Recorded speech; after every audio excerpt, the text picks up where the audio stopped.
قاری محمد حنیف صاحب ملتانی رحمۃ اللہ علیہ سیدنا خالد بن ولید رضی اللہ تعالی عنہ کے موضوع پر کراچی میں خطاب فرما رہے ہیں، سماعت فرمائیں۔ شکریہ۔ وَأَزْوَاجِهِ وَذُرِّيَّاتِهِ وَبَارَكَ وَسَلَّمَ تَسْلِيمًا كَثِيرًا أما بعد فأعوذ بالله السميع العليم من الشيطان الرجيم بسم الله الرحمن الرحيم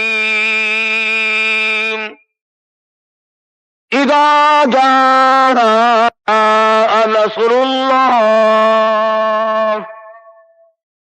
والفتح ورأيت الناس يدخلون في دين الله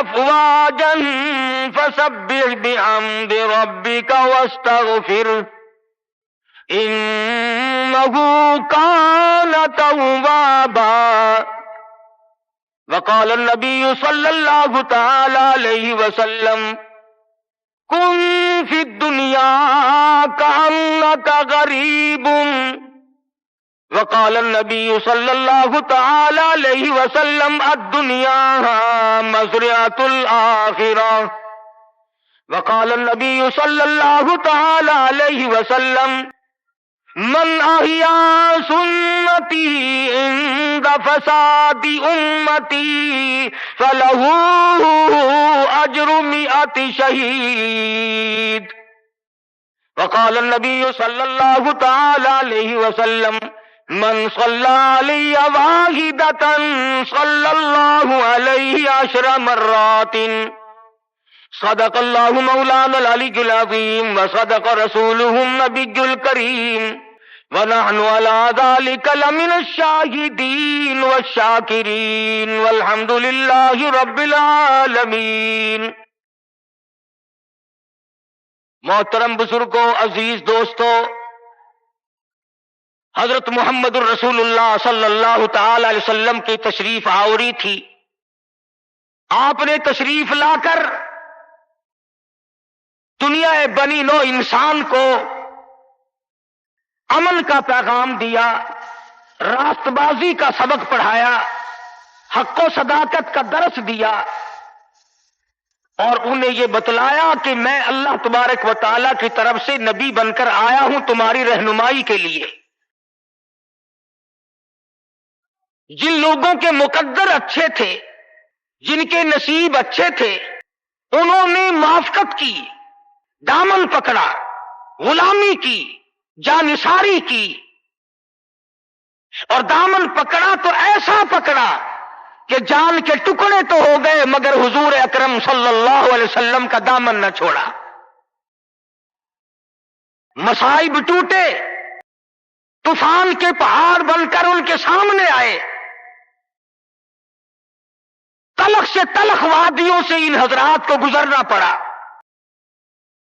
مگر کوئی تاریخ میں ثابت نہیں کر سکتا کہ محمد کریم صلی اللہ علیہ وسلم کے کسی دیوانے نے دین کو چھوڑا۔ امیر تھا یا غریب تھا، مرد تھا یا عورت تھی، کوئی بھی تھا، اور کیوں نہ ہو، جب ان کے سامنے محمد مصطفیٰ صلی اللہ علیہ وسلم دکھ اٹھایا کرتے تھے، صحابہ کرام کی جان نکل جاتی تھی۔ مکہ مکرمہ ہے، اللہ پاک ہر مسلمان کو زیارت نصیب فرمائے، آمین کہہ دو۔ مسلمانوں کی تعداد بڑی کم ہے، بہت تھوڑی سی تعداد ہے، کفر زوروں پہ ہے، جہالت نے انگڑائیاں لے رکھی ہیں، اور وہ دار الندوہ میں بیٹھ کر مشورے کرتے ہیں کہ اس نبوت کے مشن کو ختم کیا جائے۔ قرآن کریم نے ان لوگوں کے مشوروں کو بھی نقل کر دیا، فرمایا وَإِذْ يَمْكُرُ بِكَ الَّذِينَ كَفَرُوا لِيُثْبِتُوكَ محمد صلی اللہ علیہ وسلم کو قید کر دو، ان کی تحریک ختم ہو جائے گی، ان کا مشن ختم ہو جائے گا۔ او یخرجوک، یا انہیں جلا وطن کر دو، دیش نکالا دے دو۔ او یقتلوک، سرے سے قتل کر ڈالو، نبوت کو دنیا میں سے بے نام و نشان بنا دو۔ اللہ پاک فرماتے ہیں تم نے بھی تدبیر بنائی، تم نے بھی تجویز کی، وَيَمْكُرُونَ وَيَمْكُرُ اللَّهُ،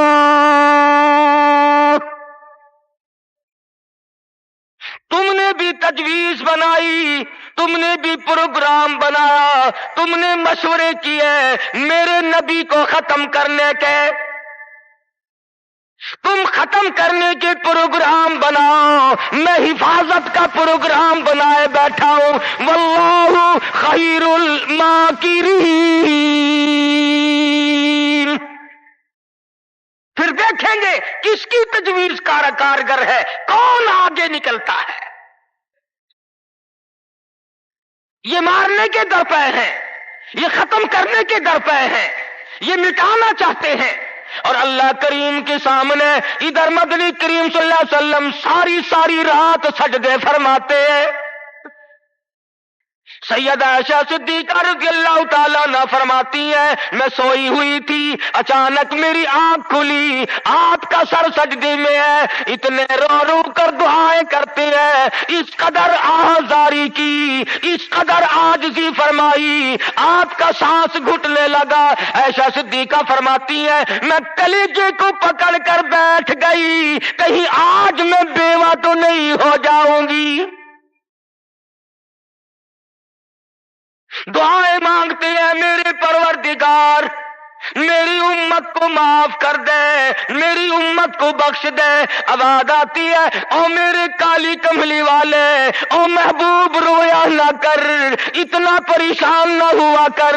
وما کان اللہ لیعذبہم وانت فیہم، وما کان اللہ معذبہم وہم یستغفرون۔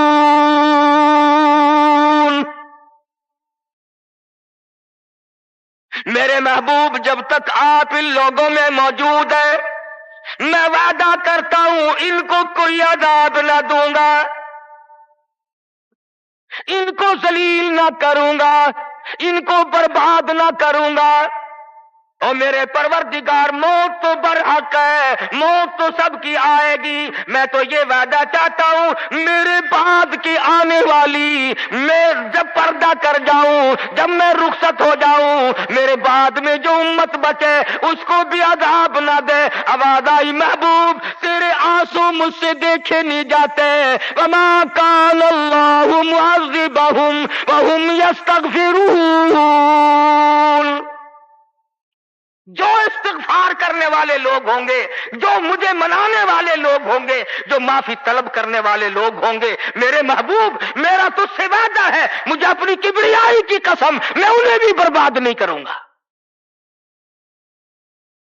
امت کے لیے رات دن دعائیں مانگی، رو رو کر دعائیں مانگی۔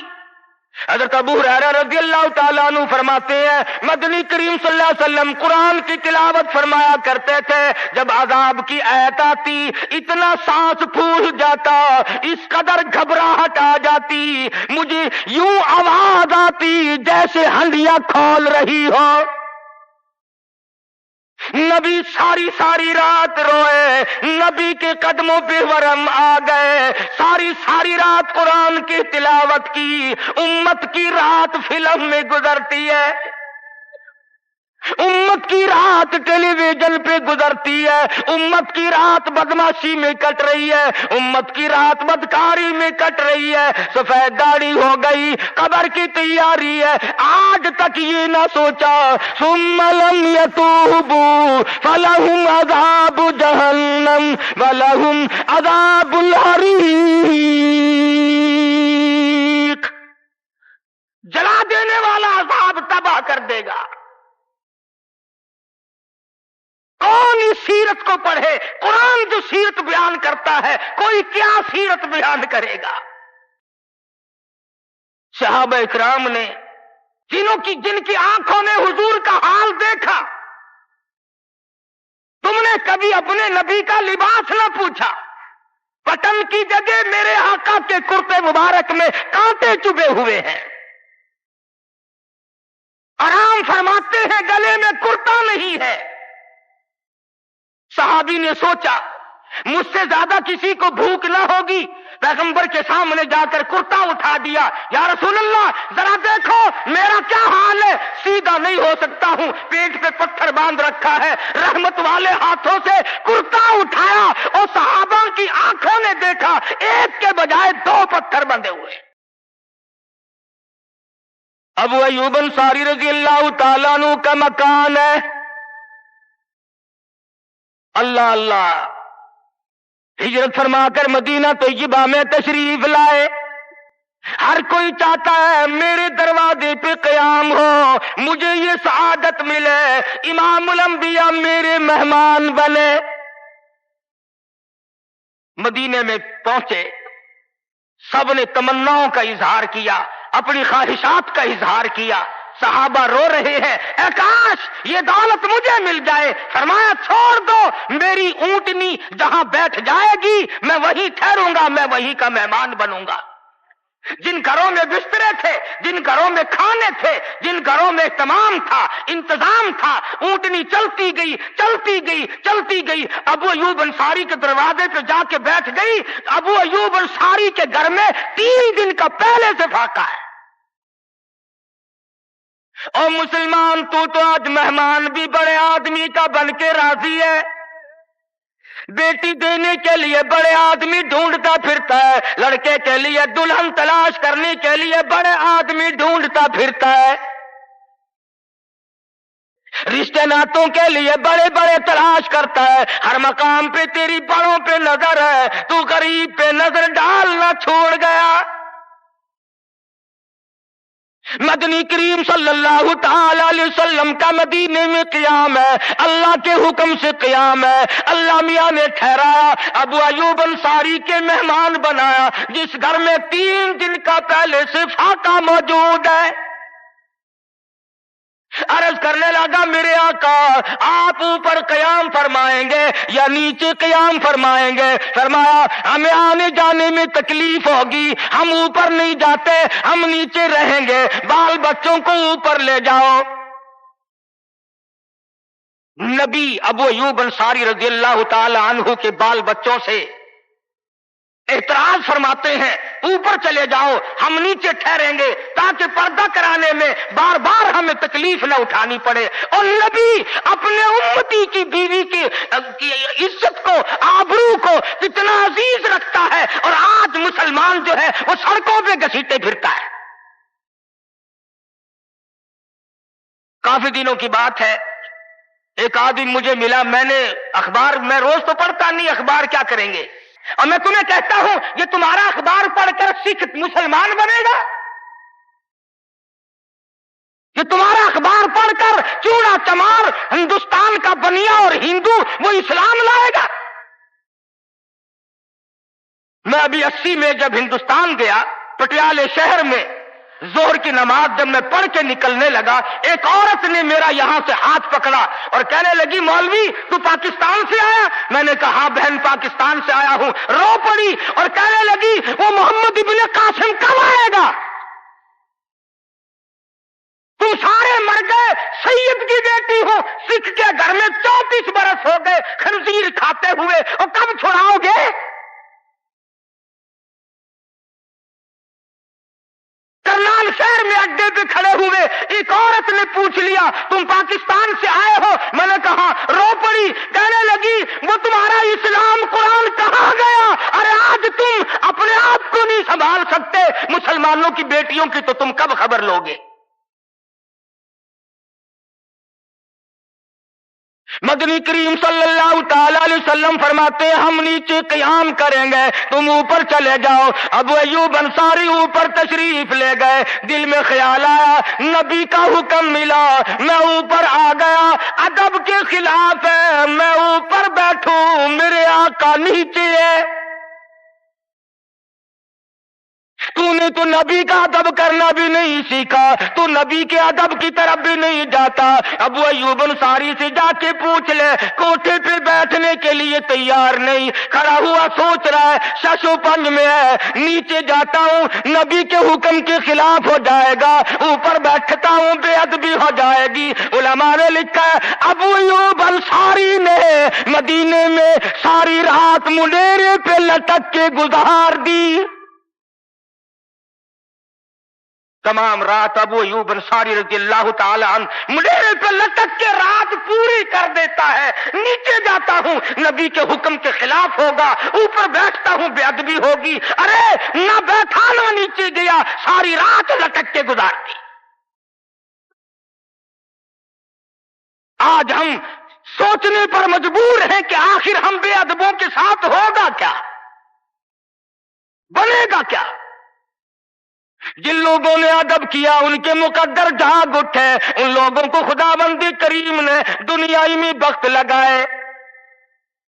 حضرت خالد بن ولید رضی اللہ تعالی عنہ, اطلاع دی گئی, خبر ملی کہ عیسائی سردار عیسائی بادشاہ 1.5 لاکھ کے قریب فوج لے کر مسلمانوں پہ حملہ کرنے کے لیے آیا ہے. حضرت خالد بن ولید رضی اللہ تعالی عنہ کو 50-60 آدمی دیے, جاؤ بادشاہ کی فوج کا اندازہ لگا کے آؤ, تخمینہ لگا کے آؤ, اسلحہ دیکھ کے آؤ, ان کی تعداد کا اندازہ لگاؤ وہ کتنے ہیں. حضرت خالد بن ولید رضی اللہ تعالی عنہ چند صحابہ کرام کو ساتھ لے کر کے پہنچے. عیسائی بادشاہ کو پتہ چلا, اس نے حضرت خالد بن ولید رضی اللہ تعالی عنہ کو بلایا اور کہنے لگا کہ دیکھو جنگ اچھی چیز نہیں ہے, ہم سے صلح کر لو, ہم سے صلح کر لو. حضرت خالد فرمانے لگے صلح میں دیر کیا ہے, قول لا الہ الا اللہ محمد الرسول اللہ صلی اللہ علیہ وسلم, کلمہ پڑھ, مسلمان بن جا, میرا بھائی بن جا, جنت کا حقدار بن جا, میرے نبی کا غلام بن جا, اللہ کی توحید کا ماننے والا بن جا, ابھی تمام باتوں میں صلح ہو جائے گی. وہ کہنے لگا بڑا جلدی کلمہ پڑھا ہے, جیسے میں اکیلا بیٹھا ہوں, تو نے میری فوج دیکھی ہے, 1.5-2 لاکھ فوج لے کے آیا ہوں, کھا جائے گی میری فوج تمہیں. کلمے پڑھا رہا ہے. حضرت خالد کو کہنے لگا تجھے پتا نہیں تو کس کے سامنے کھڑا ہے؟ فرمایا ہاں ایک عیسائی کافر کے سامنے کھڑا ہوں. وہ کہنے لگا ہے کوئی جلاد؟ فوراً تلوار لے کر حاضر ہو گئے, کہا اس گستاخ کی گردن کاٹ مارو. حضرت خالد کے ساتھ 2 آدمی اور تھے, انہوں نے یہ نہیں کہا ہے جی اجی ہم تو یوں ہی بات کر رہے تھے جی, اجی آپ برہم ہو گئے, اجی حضور آپ ناراض ہو گئے. حضرت خالد نے یہ نہیں فرمایا کہ باہر والوں کو اطلاع کر دو, وہ 50-60 آدمی تو ہمارے ساتھ مل جائے. 2 ساتھیوں کو فرمایا اب ایک دوسرے کی طرف مت دیکھنا, تلوار نکال لو, انشاءاللہ حوض کوثر پہ ملاقات ہوگی. 3 آدمی 1.5-2 لاکھ کے مقابلے میں ٹکرا گئے, یہ نہ سوچا کہ ہوگا کیا. حضرت خالد بن ولید رضی اللہ تعالیٰ عنہ اور 2 ساتھی اور تمام کافروں کی فوج میں گھر گئے. جنگ شروع ہو گئی. ابو عبیدہ بن جراح رضی اللہ تعالیٰ عنہ کے خام میں مدنی کریم صلی اللہ علیہ وسلم تشریف لائے. فرمایا ابو عبیدہ تو سویا ہوا ہے, میرا خالد گھیرے میں آ گیا. گھبرا کے اٹھے, شور مچایا, لوگوں جلدی کرو پہنچو, خالد گھیرے میں ہے. حضرت خالد کی بیوی ام تمیم سنتی ہے، کہنے لگی نہیں نہیں، مجھے یقین نہیں آتا، میرا خالد گھیرے میں آنے والا نہیں، آ ہی نہیں سکتا۔ گھر میں کھڑی ہو کر چاروں طرف نظر مارتی ہے، دیکھتی کیا ہے؟ وہ ٹوپی جس میں امام الانبیاء محبوب کبریا حضرت محمد مصطفیٰ صلی اللہ تعالی علیہ وسلم کے منہ مبارک رکھے ہوئے تھے، وہ بھول آئے۔ ام تمیم کہتی ہے خالد تو ضرور گھیرے میں آ گیا، تیری ٹوپی یہاں رہ گئی۔ ام تمیم نے ٹوپی لے کر کے شور نہیں مچایا، کپڑے نہیں پھاڑے، چہرہ نہیں نوچا، ابو عبیدہ کے پاس نہیں آئی، بغل میں ٹوپی دبائی، برقع اوڑھا، گھوڑے پہ سوار ہوئی، تلوار لے کر گھوڑے کو سر پٹ چھوڑ دیا۔ صحابہ دیکھ رہے تھے، ارے یہ کون ہے؟ یہ کوئی جاسوس معلوم ہوتا ہے، اسے پکڑو پکڑو پکڑو۔ صحابہ نے گھوڑے دوڑائے، گھیرے میں لے لیا، پوچھا برقع پوش تو کون ہے؟ کہنے لگی نہ چھیڑو، خالد کی بیوی ام تمیم ہوں۔ تو کہاں چلی ہے؟ کہنے لگی میرا خالد گھیرے میں آ گیا، ٹوپی گھر پہ بھول گیا، وہ پہنچانے چلی ہوں، ہمیں دے دے ہم پہنچا دیں گے، تو عورت ذات ہے۔ کہنے لگی خالد کی جو قدر میں جانوں تم نہیں جانتے، جان دے دوں گی مگر ٹوپی کسی کو نہ دوں گی۔ نکل پڑی، آ کے دیکھا تلواریں چل رہی ہیں، گاجر مولی کی طرح آدمی کٹ رہے ہیں، حضرت خالد بن ولید بیچ میں ہے۔ ام تمیم نے تلوار نکال کر چلانی شروع کر دی، گاجر کی طرح لوگوں کو کاٹ مارا۔ خود حضرت خالد کہتے ہیں او میرے ساتھیوں، اس نوجوان کو پہچانو، اس برقع پوش کو پہچانو، اس نقاب پوش کو پہچانو، یہ کون ہے؟ جب سامنے گئی، نقاب اٹھا کے کہنے لگی خالد تیری بیوی ام تمیم ہوں، یہ ٹوپی بھول آئے ہو، پہنچانے آئی ہوں۔ اور کراچی کے مسلمانوں، تم نے کبھی سوچا نہیں خالد کے سر پہ نبی کی ٹوپی نہیں، جس میں نبی کے بال رکھے ہوئے تھے، وہ گھیرے میں آ گئے۔ آج تیرے پاس قرآن نہیں، تو گھیرے میں ہے۔ وہ ٹوپی گھر پہ بھول آیا تھا، تو قرآن کو مسجد میں قید کر کے آیا، آج تو کفر کے نرغے میں پھنسا ہوا ہے، تو گھیرے میں ہے، تجھے کوئی نہیں نکال سکتا اللہ کے قرآن کے سوا۔ تم کتنی عسکری طاقت بڑھاؤ، تم تعداد بڑھا لو، تم چھوٹے بڑے زور لگاؤ، کتنی تم کوشش کرو، خدا کی قسم جب تک تم اللہ کا قرآن لے کر کے نہیں بیٹھتے اس وقت تک تمہارا گھیرا نہیں ٹوٹ سکتا۔ تم نے اللہ کے قرآن کو مسجد میں قید کر دیا، نہ اس کو ایوان صدر میں جگہ دی، نہ مارکیٹ میں جگہ دی، نہ محلے میں جگہ دی، نہ برادری میں جگہ دی، نہ خاندان میں کوئی جگہ دی، تمام کو اکٹھا کر لو گے، اللہ کے قرآن کو پوچھنے والا کوئی نہیں۔ کون پوچھے؟ حضرت خالد تو صرف ٹوپی بھول کر آئے تھے، ہم نے قرآن ہی بھلا دیا، نبی کی سیرت کا آئینہ بھلا دیا۔ خدا کی قسم نبی نے امانت تمہارے سپرد کی ہے، میدان حشر برپا ہوگا اور اللہ کا پیغمبر کھڑا ہو کر تم سے مطالبہ کرے گا، لاؤ میری امانت کہاں ہے؟ کچھ لوگ کہیں گے اور جی ہم تو عشق کی وجہ سے ایسا کر بیٹھتے ہیں، محبت میں ہمیں پتہ ہی نہیں چلا قرآن کہاں رہ گیا، محبت میں ہمیں پتہ ہی نہیں چلا قرآن رہ کہاں گیا۔ اور تجھے کیسی محبت ہے، تجھے کیسا عشق ہے کہ تجھے آج تک پتہ نہیں چلا؟ عشق تو صحابہ کرام کو تھا۔ مدینہ منورہ ہے، اللہ پاک ہر مسلمان کو مدینہ پاک کی زیارت نصیب فرمائے۔ خدا کی قسم مدینے کی ہوا میں جو خوشبو ہے تمہاری، وہ کستوری میں نہیں ہو سکتی، وہ مشک میں نہیں ہو سکتی، وہ عنبر میں نہیں ہو سکتی، وہ زعفران میں نہیں ہو سکتی۔ ارے مدینے کی ہوا میں جو خوشبو ہے، جو گنبد خضرا سے ٹکرا کر آتی ہے، اس ہوا میں خوشبو بھی نرالی ہے۔ صحابہ کہتے ہیں کہ جب ہم نبی صلی اللہ علیہ وسلم کو تلاش کرنے کے لیے نکلتے تو کسی سے پوچھتے نہیں پھرتے تھے، بلکہ مدینے کی ہوا بتاتی تھی ادھر آؤ ادھر آؤ، حضور ادھر تشریف لے گئے۔ مدینہ منورہ میں ایک جنگ کی تیاری فرمائی، صحابہ اکرام کا لشکر تیار فرمایا حضور اکرم صلی اللہ علیہ وسلم نے۔ جمعے کا دن ہے، صبح کا وقت ہے، لشکر کو ساتھ لے کر کے تشریف لے گئے، 2-3 میل تک رخصت فرمانے کے لیے گئے، دعا کر کے واپس آ گئے، اللہ تمہیں کامیاب فرمائے۔ صحابی ہے حضور اکرم، سب کہہ دو صلی اللہ علیہ وسلم کا۔ آؤ عشق کی بات تمہیں بتاؤں، حضور اکرم صلی اللہ علیہ وسلم نے روانگی کے وقت فرما دیا، توجہ کرنا، لشکر کو رخصت کرتے وقت فرما دیا، اور میرے دیوانوں اور پروانوں اور میرے جانثاروں بات سنو، پہلے جھنڈا جعفر طیار رضی اللہ تعالیٰ عنہ کے ہاتھ میں دینا، پھر جھنڈا عبداللہ بن روا کے ہاتھ میں دینا، پھر جھنڈا اسامہ بن زید کے ہاتھ میں دینا۔ حضور کے کلام کی مراد کو اگر صحابہ نہیں جانتے تو کون جانتا ہے؟ سمجھ گئے صحابہ کہ جعفر طیار شہید ہوں گے، یہ جو حضور نے فرمایا پھر اس کو دینا، پھر اس کو دینا، حضور صلی اللہ علیہ وسلم کے کلام کی، فرمان کی، ارشاد کی مراد اور منشا غرض و غائب صحابہ سمجھ گئے کہ جعفر طیار شہید ہوں گے، اور پھر عبداللہ بن روا بھی شہید ہوں گے، اور اسامہ بن زید بچ کے آئیں گے۔ صحابہ کا تجربہ تھا حضور کے کلام کو سمجھنے کے لیے۔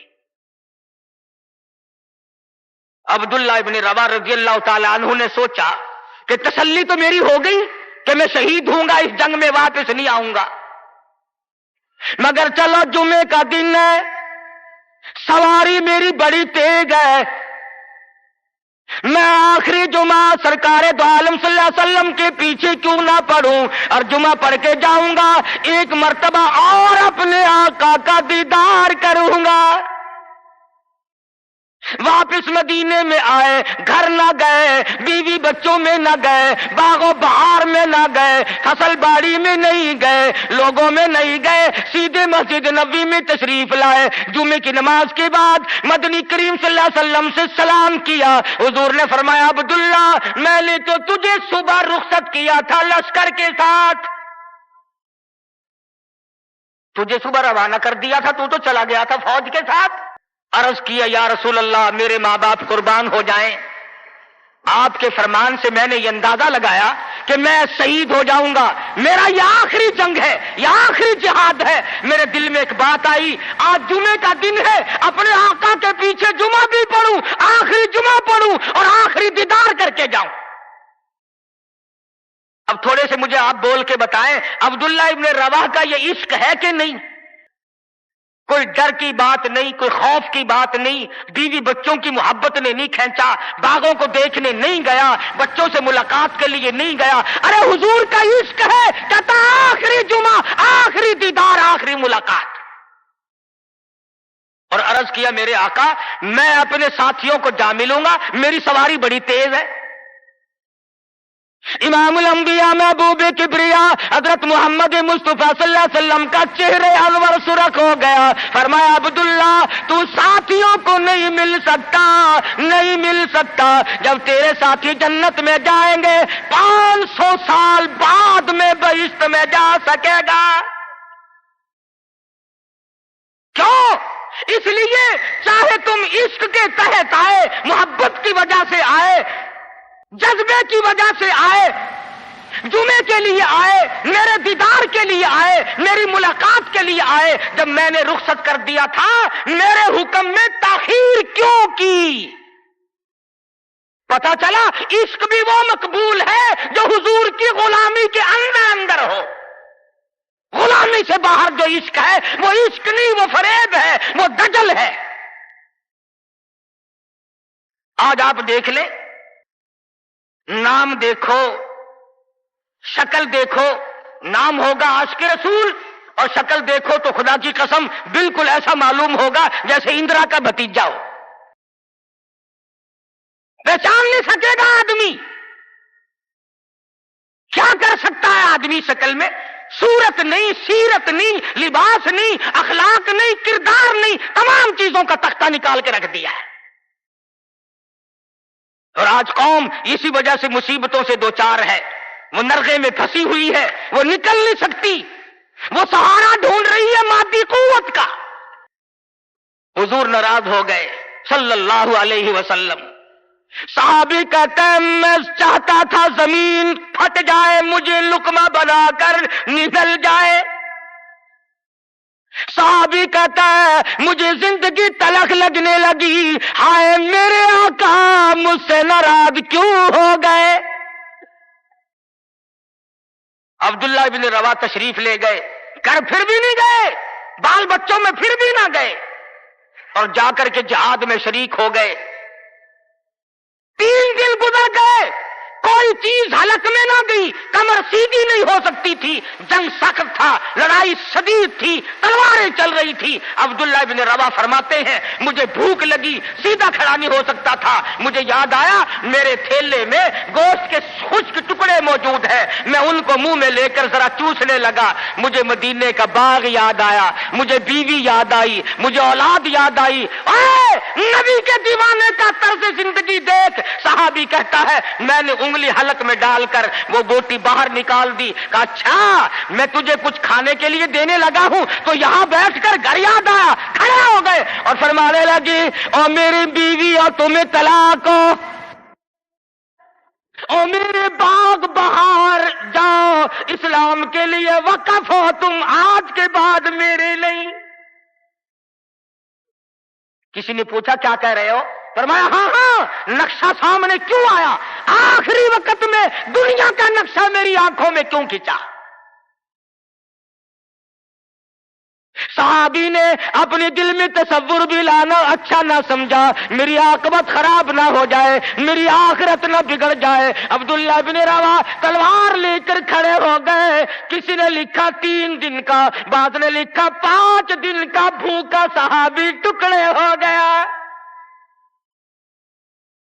یہ تھا عشق جسے عشق کہا جاتا ہے، لیکن حضور کی اندازہ لگاؤ حکم میں تاخیر کی وجہ سے 500 سال بعد کو بہشت میں جا سکے گا، اور جنہوں نے حضور کے احکام کو سرے سے ٹھکرا دیا، سرے سے ماننا ہی نہیں، انکار کر دیا، اب یہ فیصلہ تم کرو، اب یہ فتویٰ تم دو کہ وہ جنت میں کب جائیں گے۔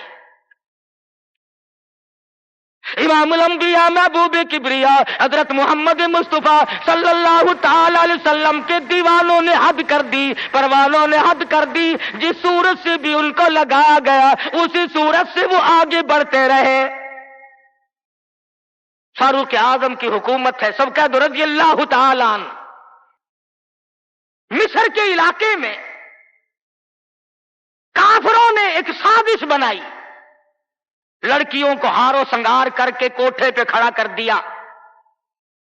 پروگرام مسلمانوں کو پہلے معلوم ہو گیا کہ مسلمان فوج کے کلچر کو تباہ کرنا چاہتے ہیں، مسلمان کے اخلاق و کردار کو برباد کرنا چاہتے ہیں۔ فاروق اعظم کو خط لکھا، اور راستہ کوئی نہیں فوج کے گزرنے کا، ایک ہی راستہ ہے، اور اس راستے کو خراب کر دیا گیا، اس راستے میں کانٹے بچھا دیے گئے، حسن کی دولت بکھیر دی گئی تاکہ مسلمانوں کا دل خراب ہو۔ ارے یہ کافر کا بھی عقیدہ ہے کہ اگر مسلمان کا پاؤں پھسل گیا پھر یہ جہنم سے اڑے نہیں ٹھہرتا۔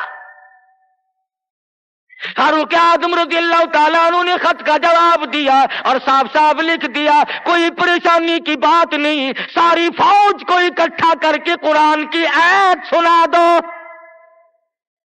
ساری فوج کو اکٹھا کر کے قرآن سناؤ۔ چنانچہ کمانڈر نے، سپہ سالار نے فوج کو اکٹھا کیا اور قرآن کریم سنا دیا، وَقُلْ لِلْمُؤْمِنِينَ يَغُضُّوا مِنْ أَبْصَارِكُمْ وَيَحْفَظُوا فُرُوجَكُمْ ذَلِكُمْ أَزْكَىٰ لَكُمْ إِنَّ اللَّهَ خَبِيرٌ بِمَا يَصْنَعُونَ۔ مسلمانوں اپنی نظروں کی حفاظت کرو، اپنی ایمان کی حفاظت کرو۔ اگر تم ان کی آنکھوں سے بھی دیکھو گے خدا تمہاری ساتھ ہے، وہ تمہاری تمام حرکتوں کو دیکھتا ہے۔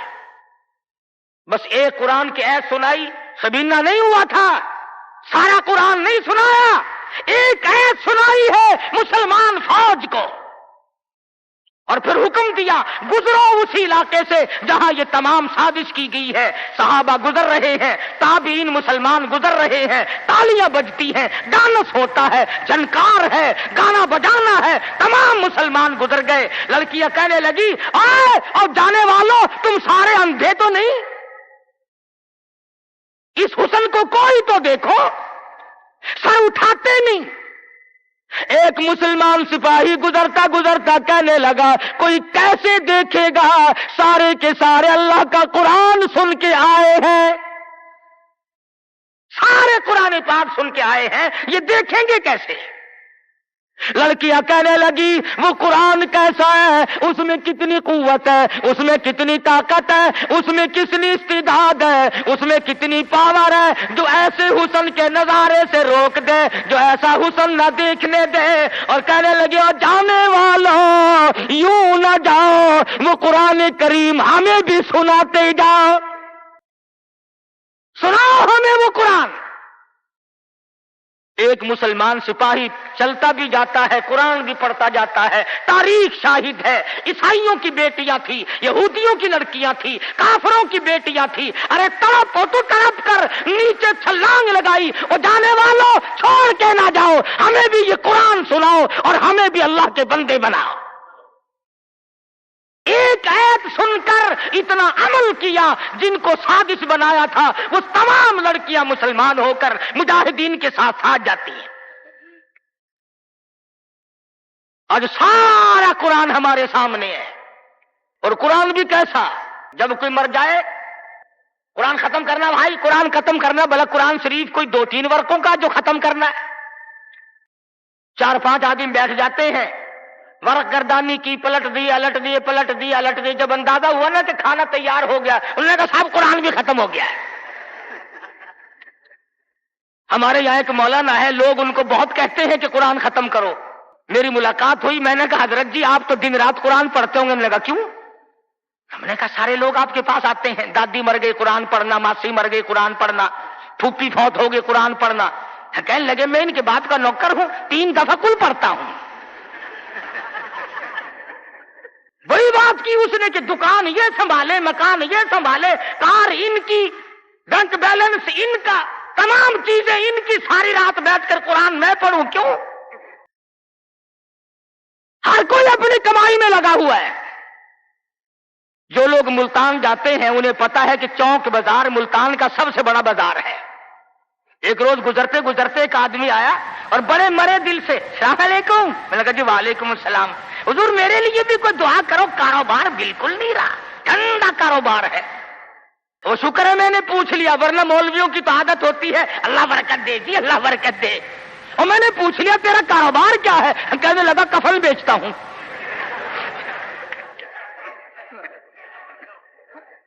اور بدبخت میں نے کہا کاروبار بدل لے, لوگ مرے تو تیرا دھندا چلے. اس لیے لوگوں کو کہا کرتا ہوں کہ مولویوں کو شادیوں میں دیا کرو تاکہ یہ دعا کرے یا اللہ ایک ایک کی 4-4 شادیاں ہوں. اب مرے بغیر تم رسید نہیں دیتے, جب تک مرو گے نہیں مولوی کا گھر میں داخلہ تن. کیا کرے مولوی بیچارہ, کدھر جائے؟ سب کی بات یہ ہے. ایک دوست کے جنازے کے ساتھ قبرستان گیا, وہ قبر کھودنے والے بھی پہچانتے ہیں. السلام علیکم. وعلیکم السلام. کیا حال ہے بھائی؟ لگا حال کیا ہے, آج 5ویں دن ایک مردہ لے کے آئے ہو, کم سے کم ہمارے لیے بھی دعا کر, ایک مردہ تو روز کہا جایا کرے. عقل کرو. شادی میں تو قرآن کو جگہ نہیں دیتا, بنگلے میں, کوٹھی میں, فلیٹ میں, کاروبار میں, دکان میں خدا کے قرآن کو جگہ نہیں دیتا. خدا کی قسم ارشاد فرمایا مدنی کریم صلی اللہ علیہ وسلم نے, جو لوگ قرآن پاک کی تلاوت کرتے ہوئے مر جائے اپنی قبر سے قرآن پڑھتا ہوا اٹھے گا.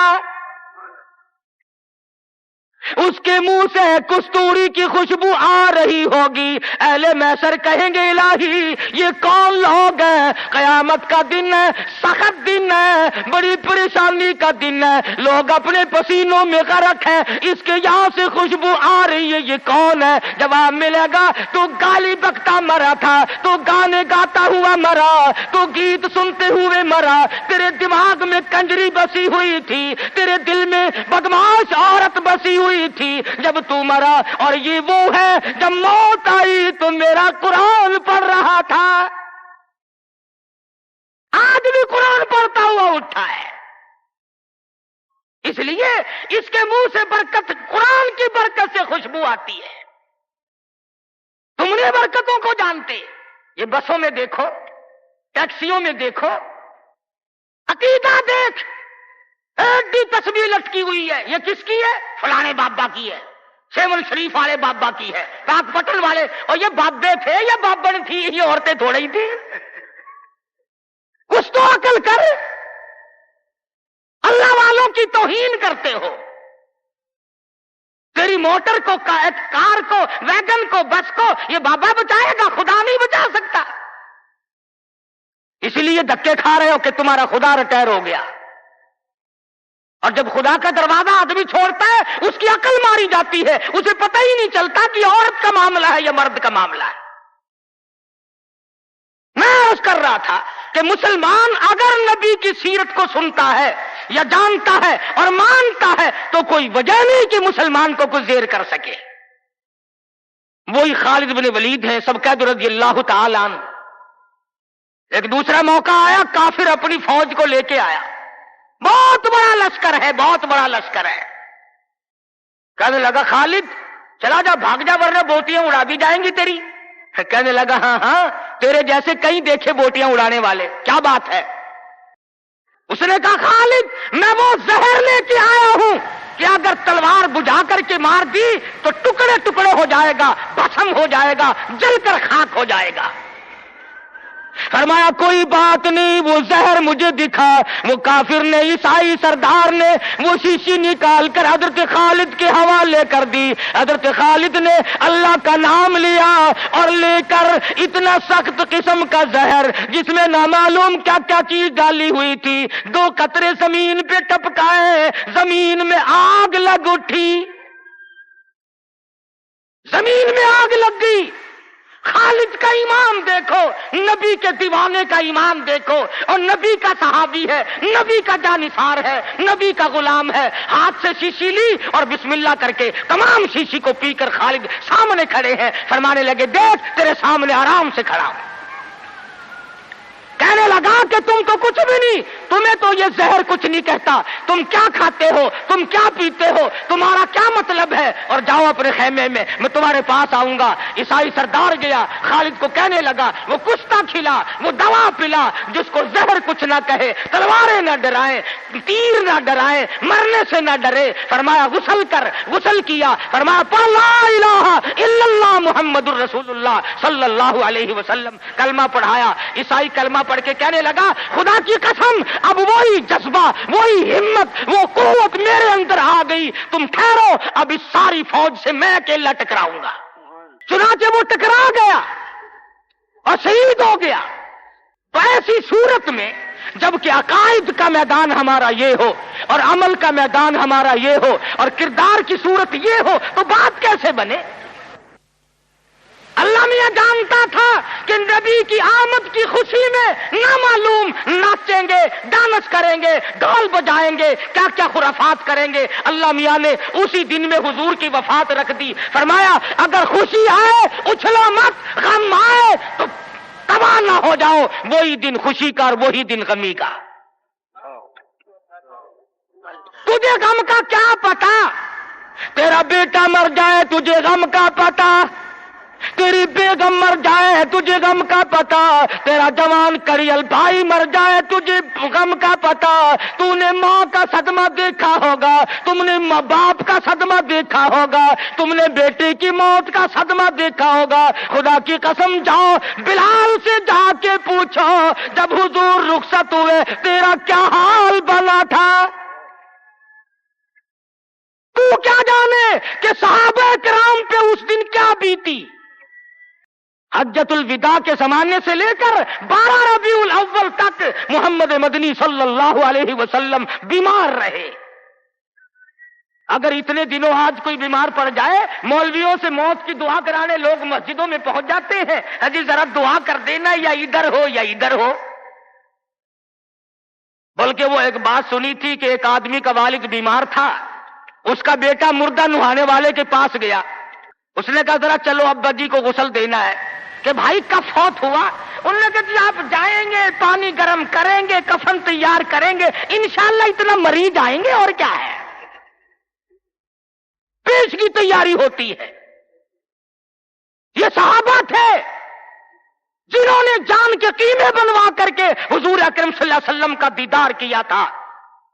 ان کی نظروں کے سامنے ان کے بچوں کو نیزوں کی نوک پہ لٹکا کر تڑپا کر مارا گیا، مگر کسی صحابی نے ایمان کا دامن نہ چھوڑا. آخری وقت ہے، مرض الموت ہے. ازواج مطہرات رضی اللہ تعالیٰ عنہن اجمعین کو جمع فرمایا، فرمایا اے ام حبیبہ، اے زینب، اے حفصہ،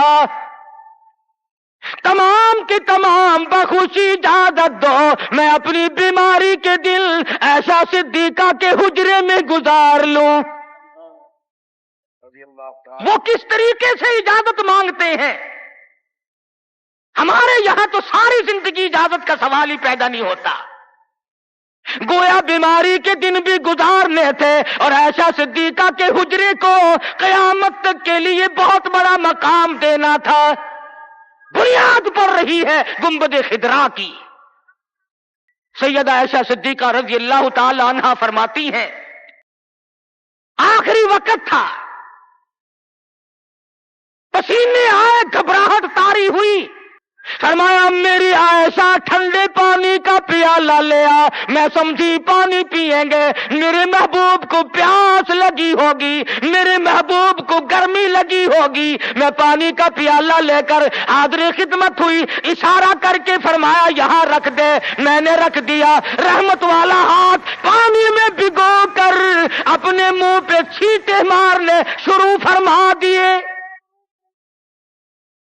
عائشہ صدیقہ فرماتی ہے میرا جگر پھٹنے لگا، اور میرے محبوب کیا بنی، یہ گھبراہٹ کیسی، یہ پریشانی کیسی؟ فرمایا میری عائشہ تو نہیں جانتی موت کتنی گھبراہٹ والی ہے. آخری وقت ہے. سیدہ فاطمہ الزہرا رضی اللہ تعالی عنہا بھی پاس بیٹھی ہیں، سیدہ عائشہ صدیقہ رضی اللہ تعالی عنہا بھی پاس بیٹھی ہیں. ارے گالی دینا بڑا آسان ہے، ایسا صدیقہ سے جا کے پوچھ کہ اس دن تیرا کیا حال بنا جب امام الانبیاء رخصت ہوئے تھے. صحابہ دیوانے ہو گئے، صحابہ جنگلوں کو نکل گئے، اور فاروق جیسے کہنے لگے جو کہے گا حضور کی وفات ہو گئی کہ تلوار سے گردن اڑا دوں گا. بلال کا کیا بنا، سہیل کا کیا بنا، سلمان فارسی کا کیا بنا؟ ارے جن بچوں کے سر پہ یتیمی کی وجہ سے ہاتھ پھیرا کرتے تھے وہ بچے روئے، مدینے کی عورتیں روئی، مدینے کے بیمار روئے. آج ہم یتیم ہو گئے. تو 12 ربیع الاول مدنی کریم صلی اللہ علیہ وسلم کی وفات کا دن ہے، حضور کی رخصتی کا دن ہے، اور خداوند عالم نے اس لیے یہ دن رکھا کہ لوگ اچھلنا نہ شروع کر دیں، لوگ بے حد متاثر نہ ہو جائیں. اس لیے یہ وہ غم ہے کہ مسلمان کے اندر سے تو نکلنا ہی نہیں چاہیے. سیدنا امام حسین رضی اللہ تعالیٰ عنہ کے بارے میں تو کہتے ہو کہ جی غم کرنا چاہیے، غم کرنا چاہیے، اور حضور کی وفات کی خوشی کرنی چاہیے. امام الانبیاء دنیا سے گئے. تیرا نبی سے اگر تعلق ہوتا، تجھے نبی سے محبت ہوتی، انس ہوتا، خدا کی قسم اس دن تو رونے کا دن تھا. اس لیے سیرت نے تمام چیزیں ہمیں بتلائیں، اور ساری چیز ہمارے سامنے آ گئی. جن لوگوں نے کھیل بنایا، تماشا بنایا دین کو، نبی کی سیرت کو، کیا ہے وہ لوگ؟ ہمیں ان لوگوں کی کوئی پرواہ نہیں. خدا کی قسم یہ لوگ تھے جنہوں نے گنبد خضرا پہ بیٹھ کر ایک ایک چھٹاک مصری کی دال کا پانی 11 آدمیوں نے پی کر کے زندگی گزاری. نبی کے روزے پہ بیٹھ کر حدیث کا درس ہم نے دیا، نبی کی مسجد کی امامت ہم نے کی، نبی کے شہر کی گورنری ہم نے کی، نبی کی گلیوں میں جھاڑو ہم نے دی، نبی کے شہر کے دفن کو ہم نے تسلیم کیا، ہم دعائیں کرتے ہیں۔ جاؤ شیخ الحدیث مقدس الروح کو دیکھو، 20 برس گزر گئے، آج تک گنبد خضرا کے پڑوس میں دفن ہونے کے لیے منتظر بیٹھے ہیں۔ نعرہ تکبیر، اکابرین علماء دیوبند،